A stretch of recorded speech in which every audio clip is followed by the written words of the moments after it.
Okay, switching gears.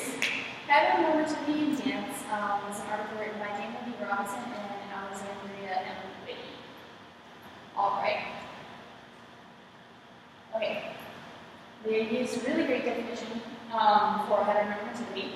It's a culturally biased worldview suggesting that heterosexuality is a normal, preferred, or superior form of sexuality. And they took this into gender as well.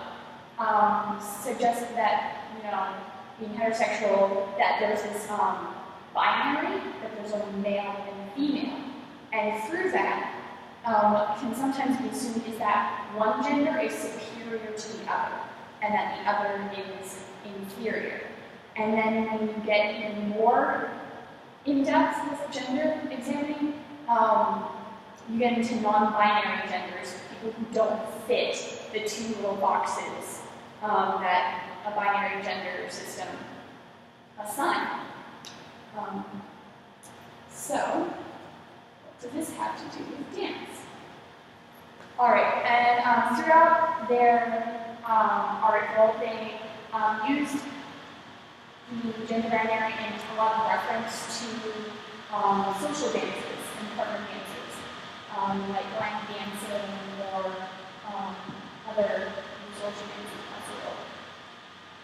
And so, and that's also applicable to classical dance like ballet, or even like modern, sometimes, into contact with other dancers in modern. And so what you get as well is that being LGBT is abnormal and that is when that lesson comes out when students are only ever paired with people of the opposite sex. And through this, you can also, if there are homosexual pairings, you can have assumptions made about those two people. Like, if two males are dancing together, it's automatically assigned as gay.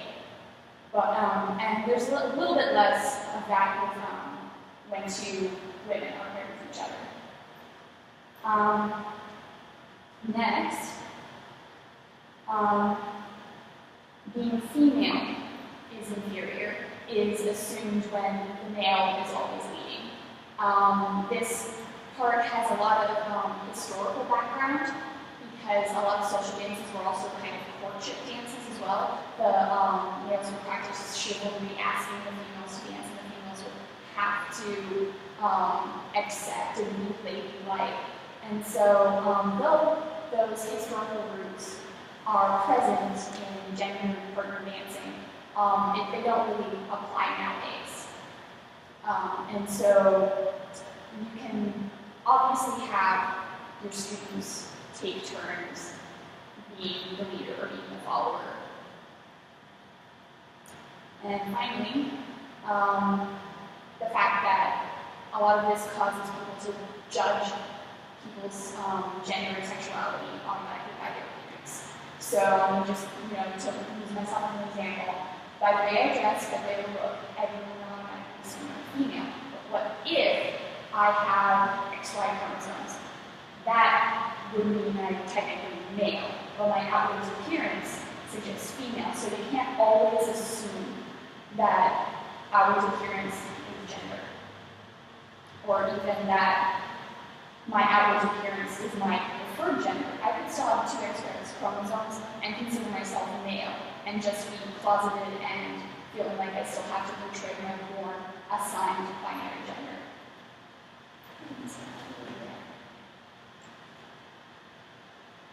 All right. So the article specifically went into, with language, they attacked the phrase guys as a gender-inclusive term because it's, colloquial. But they reiterated that though you can use it for a group of mixed gender or even like one gender group of people, it's still a gender word. And to like some solutions to this would be to say dancers or students.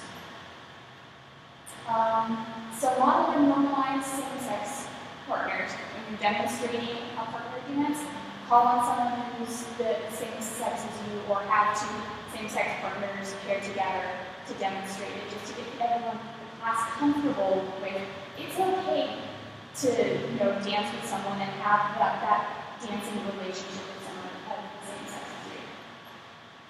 And then finally, model and normalize female leaders and female and male, both leaders and followers. And so, take turns, okay, now the girls and the guys are. Or you can even not even make pairings based on gender. Assign leadership roles based on gender. So you can say, okay, talls are leading now, shorts will follow, and then we'll switch shorts. Or you can say, pair up with someone who has the same t-shirt color as you. And then you're just like, okay, so the pair themselves can decide, okay, you can go first, and then I'll lead the next time. It's a much more democratic way of balancing the leadership roles. And finally, celebrating diversity. This gets a little bit more into having actual discussions with your students about gender in dance, about how gender has affected dance from learning historically, or even just talking about so-and-so is intersected and we want to respect that. Because we're in a modern age, there are people who are openly transgender and intersex, and we just have to come to terms that they're people, and we're going to interact with them, and so it is our duty to be respectful to everyone, no matter their choices. Alright, and so, dance steps, they finished with the fact that dance steps aren't only things you learn in the classroom. I know you can learn discipline, etiquette, self-confidence, gender roles, and everything through the dance class because it is a group following a leader, following the guidance of a leader. And so, especially with children, they absorb whatever you're doing. They will repeat things, anything you say, even if it's the most offside comment, they will probably remember and take it into themselves. And so, the responsibility of the dance teacher is to be a good example, and not only for gender and issues like that, but anywhere else outside. Do we still have time?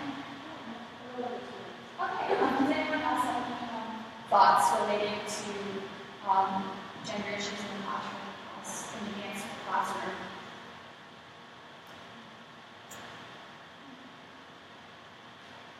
I think that when I went through a couple of slides, I think to ballet and Yeah. Yeah. But I mean, I don't know. It's a different dynamic in ballet, I think, because it is a guy lifting, and outwardly it seems that he is a leader, but sometimes it's more of a partnership. But still, yeah, what happens is that the guy initiates the movement, and the guy, directs where you're going, and they tell, girls, don't escape the guy, because then he won't be able to help you or control the movements for you. Yeah, I've thought about I think it's interesting in the female lifting. And we don't see it a lot because I think that we discourage strength training. And what do we think when that happens? When it's like a joke. Okay, so now I'm gonna lift with the boy. So it's at first jokingly sometimes, and even the other week, I was paired with Will to review our parada, and I'm a good foot taller than him.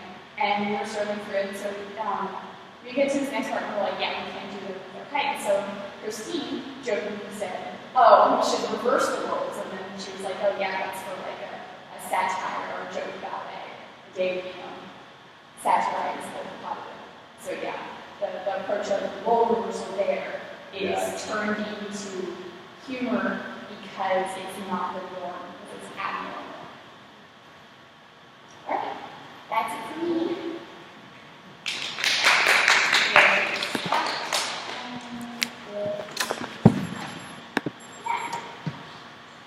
But